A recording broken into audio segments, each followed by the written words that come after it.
이번 영상은 지금의 많은 사역자들이 환난 전 휴거를 주장하는 이유에 대해서, 그리고 그들이 미혹되거나 이런 거짓말하는 이유에 대해서 말씀드려볼까 합니다.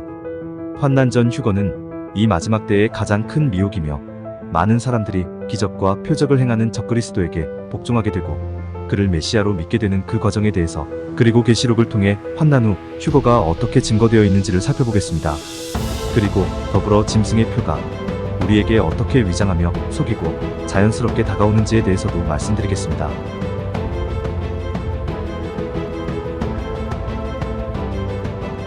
환난 전 휴거와 짐승의 표에 대해서. 성경은 분명히 환난 후, 즉 예수 그리스도 재림시에 있을 휴거를 말하고 있습니다. 그러나 지금의 많은 사역자들이 성경 전체를 통틀어 이야기하고 있는 재림시의 휴거, 즉 환난 후 휴거가 진짜임을 깨닫지 못하고 미혹되고 성경을 무시함으로 사람들을 많은 미혹으로 이끌 환난 전 휴거를 이야기하고 있습니다. 이들이 왜 이럴까요? 먼저 환난 전 휴거를 주장하는 사람들이 궁극적으로 왜 환난 전 휴거를 주장하게 되었는지 말씀드리겠습니다. 일단 이들은 미혹되었거나 혹은 거짓말로 일부러 미혹을 만드는 자들입니다. 이에 대한 모든 초점이 2024년 이후에 있을 거짓 휴거에 모아집니다. 즉 환난 전 휴거가 있을 것이라 미혹된 자들과 그 배후에 있는 마귀의 자식들이 이 지구의 단일 정부 세력, 즉 일루미나티들이 벌일 2024년 이후에 거짓 휴거쇼를 계획하고 있기 때문에 이들은 환난 전 휴거, 즉 거짓 휴거쇼에 나타나게 될 적그리스도를 믿게 하기 위함입니다. 이 거짓 휴거쇼가 벌어지면 많은 사람들, 즉 지금의 성령의 음성을 듣는다는 자들과 환난 전 휴거를 믿었던 사람들은 자연스럽게 이 거짓 적그리스도를 그리스도라 하여 그를 칭송하고 그가 하는 모든 명령에 복종하게 될 것입니다. 그리고 짐승의 표까지 이 기조가 이어져서 환난 전 휴거를 믿었던 많은 사람들이 짐승의 표를 꺼리낌 없이 맞게 될 것이기 때문입니다. 그리고 이 짐승의 표는 사람들에게 일부 가리워져 많은 사람들이 이 짐승의 표를 보고 이것은 짐승의 표가 아니다라고 생각하게 되고 이것을 맞게 될 것이라 저는 보고 있습니다. 제가 의심하는 짐승의 표는 바로 흰신인 것이 거의 확실시 된다고 저는 보고 있습니다. 흰신이 무엇인지는 잘 생각해 보십시오. 베리칩은 연막작전입니다. 많은 사람들이 짐승의 표는 이런 전자표징 같은 전자칩으로 알게 한 뒤에 진짜 짐승의 표인 흰신이 나오면 전혀 생각지 못하고 받게 될 것을 사탄은 알았고 그렇게 속여왔습니다. 흰신맞기라는 의미의 영어 단어의 숫자 값이 666인 것을 아시는 분이 거의 많지 않은 듯합니다. 지금까지 흰신을 맞은 분들은 아직 염려하지 마십시오. 이전에 있었던 흰신은 짐승의 표가 아닐 것이기 때문입니다. 적그리스도가 나타나고 맞게 할 흰신이 바로 그것이므로 정신 차리고 깨어 계셔서 절대로 승낙하지 마십시오. 말씀을 보시면 개역 한글 계시록 13장 16절에서 18절 저가 모든 자, 곧 작은 자나 큰 자나 부자나 빈궁한 자나 자유한 자나 종들로 그 오른손에나 이마에 표를 받게 하고 누구든지 이 표를 가진 자 외에는 매매를 못하게 하니 이 표는 곧 짐승의 이름이나 그 이름의 수라. 지혜가 여기 있으니 총명 있는 자는 그 짐승의 수를 세어보라. 그 수는 사람의 수니 666이니라. 지난날 우리는 흰신을 맞지 않으면 여러가지 가벼운 제약이 있었던 것을 알 수 있었습니다. 해외에 나가지 못했고 어떤 일의 경우에는 맞은 증표가 필요했죠. 이 지난날에 흰신도 맞은 사람들이 국가 전산망, 의료기록에 기록되어 있었습니다. 그런데 위 말씀을 보십시오. 이 표, 즉 짐승의 표가 매매의 수단이 된다는 이야기는 안 했습니다. 다만 이 표를 맞으면 매매를 못하게 한다라고 씌어 있습니다. 즉 의료기록에 남게 되므로 이 기록이 없으면 안 맞은 사람이 되므로 당연히 맞지 않으면 매매를 못하게도 할 수 있는 것입니다. 그러므로 속지 마십시오. 그리고 흰신맞기라는 영어 단어의 숫자 값을 세어보십시오. 그것이 지혜 있는 자들이라고 18절에 말씀하고 있습니다. 다시 환난 전 휴거 이야기로 돌아가겠습니다. 왜 환난 후 휴거가 맞고 환난 전 휴거는 미혹인지 말씀드리겠습니다. 계시록에도 환난 후 휴거의 증거가 많이 있습니다. 일단 휴거는 마지막 나팔이 불려날 때에 일어난다고 하였습니다. 제가 이전 제 블로그 글에서 계시록에 나타난 세 가지 재앙들의 순서에 대해 말씀드렸습니다. 인재앙, 나팔재앙, 대접재앙이 있는데 대부분은 이 세 재앙이 순서대로 그대로 일어난다라고 생각하고 있죠. 이는 이들의 눈과 귀를 어둡게 하시고 깨닫지 못하게 하시려는 하나님의 계획인 것으로 저는 이해합니다. 이 글을 보시는 분들은 깨닫는 지혜가 있으시기 바랍니다. 이 세 가지 재앙들의 7번째 재앙들을 보시기 바랍니다. 성경을 인용하겠습니다. 먼저 7제인 재앙이 나타날 때 어떻게 표현되었는지입니다. 개역 한글 계시록 8장 5절 천사가 향로를 가지고 단 위에 불을 담아다가 땅에 쏟음에 뇌성과 음성과 번개와 지진이 나더라. 뇌성과 음성과 번개와 지진이라고 표현되어 있습니다. 다음은 일곱째 나팔이 불 때의 재앙이 무엇인지 찾아봅니다. 개역 한글 계시록 11장 9절. 이에 하늘에 있는 하나님의 성전이 열리니 성전 안에 하나님의 언약궤가 보이며 또 번개와 음성들과 뇌성과 지진과 큰 우박이 있더라. 여기에서도 번개와 음성들과 뇌성과 지진과 큰 우박이라고 표현되어 있죠. 상당히 유사하지 않습니까? 마지막으로 일곱 대접 재앙의 일곱 번째 재앙을 보겠습니다. 개역 한글 계시록 16장 18절. 번개와 음성들과 뇌성이 있고 또 큰 지진이 있어 어찌 큰지 사람이 땅에 있어 오므로 이같이 큰 지진이 없었더라. 역시 보십시오. 번개, 음성들, 뇌성, 지진이 있습니다. 자, 너무 유사하지 않습니까? 이 일곱 번째 재앙들은 모두 하나님의 보좌에서 나오는 것이라 계시록에 표현되어 있습니다. 그렇다면 미혹된 사역자들의 해석대로라면 이 각각의 일곱 번째 재앙들이 세 번이나 반복해서 일어난다고 하는 것입니다. 뭔가 좀 많지 않는 이야기인 것 같죠. 정답은 제 글을 읽어보신 분들은 아시겠지만 이 세 가지 종류의 재앙의 일곱 번째 재앙은 모두 한날 한시의 재앙을 가리킵니다. 즉 일곱 번째 재앙들 세 가지는 모두 아마겟돈 전쟁에서의 재앙을 의미하는 것이란 말씀입니다. 세 가지 재앙이 세 번 일어나는 것이 절대 아닙니다. 그러므로 이 해석의 고리가 풀리면 우리는 환난 전 휴거가 거짓임을 또한 알 수 있습니다. 왜냐하면 많은 미혹된 사역자들이 휴거가 나팔 재앙의 마지막 번째, 즉 일곱 번째 재앙 때에 일어난다고 믿고 있고 또 나팔 재앙은 대접 재앙 전에 일어난다고 믿고 있기 때문입니다.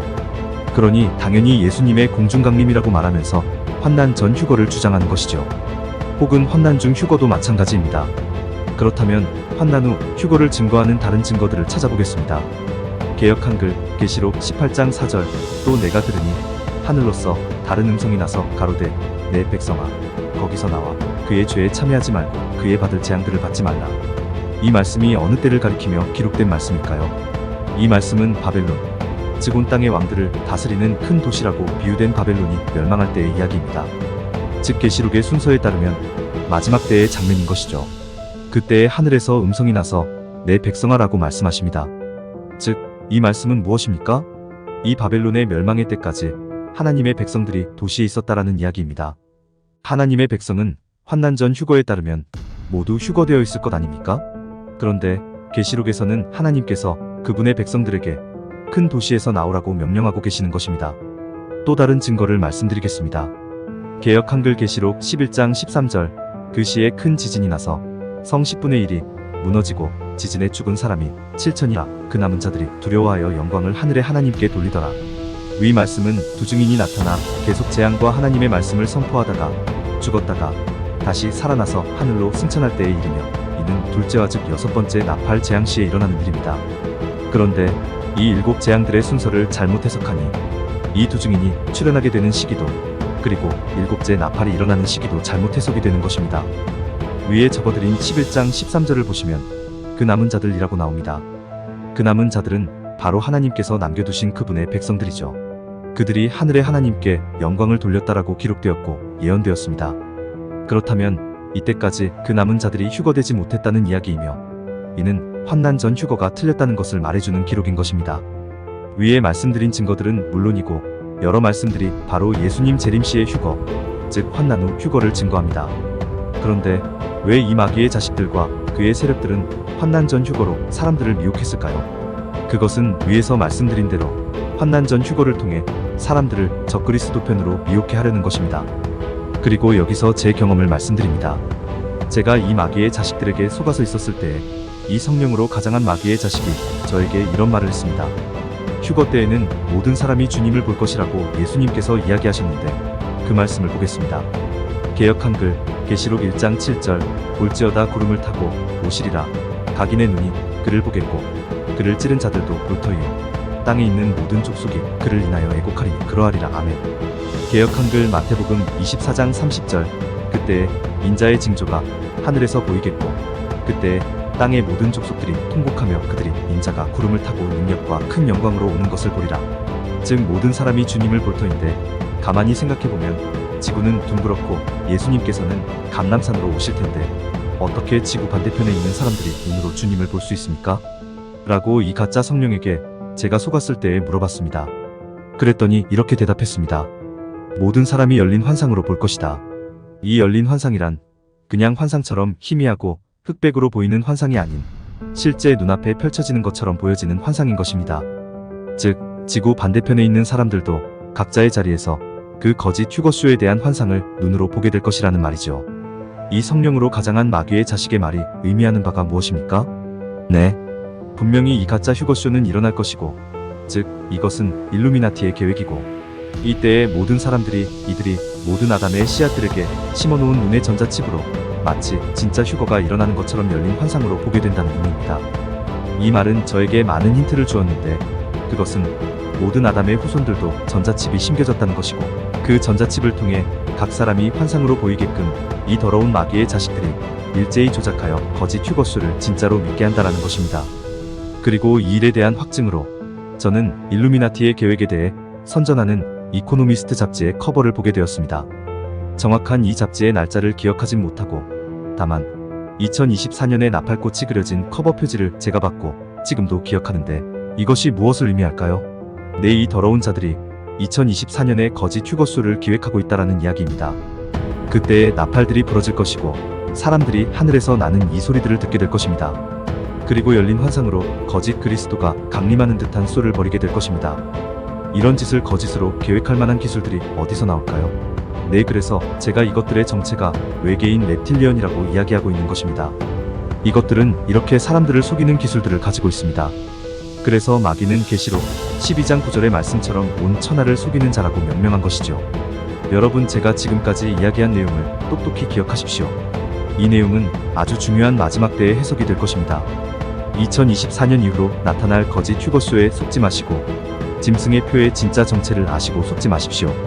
이것이 제가 블로그나 영상을 통해서 말씀드리는 메시지의 핵심입니다. 절대로 속지 마십시오. 그리고 깨어서 이 말씀들을 전하시기 바랍니다. 오늘 하루도 진리로 깨어 있으시기 바랍니다. 세상은 이미 마귀의 자식들에게 넘어갔습니다. 이 세상을 완전히 회복시키시기 위해 예수님께서 오시는 것입니다. 진리로 승리하시는 하루 되시기 바랍니다. 마음이 가시는 분들은 구독, 좋아요 부탁드립니다. 감사합니다.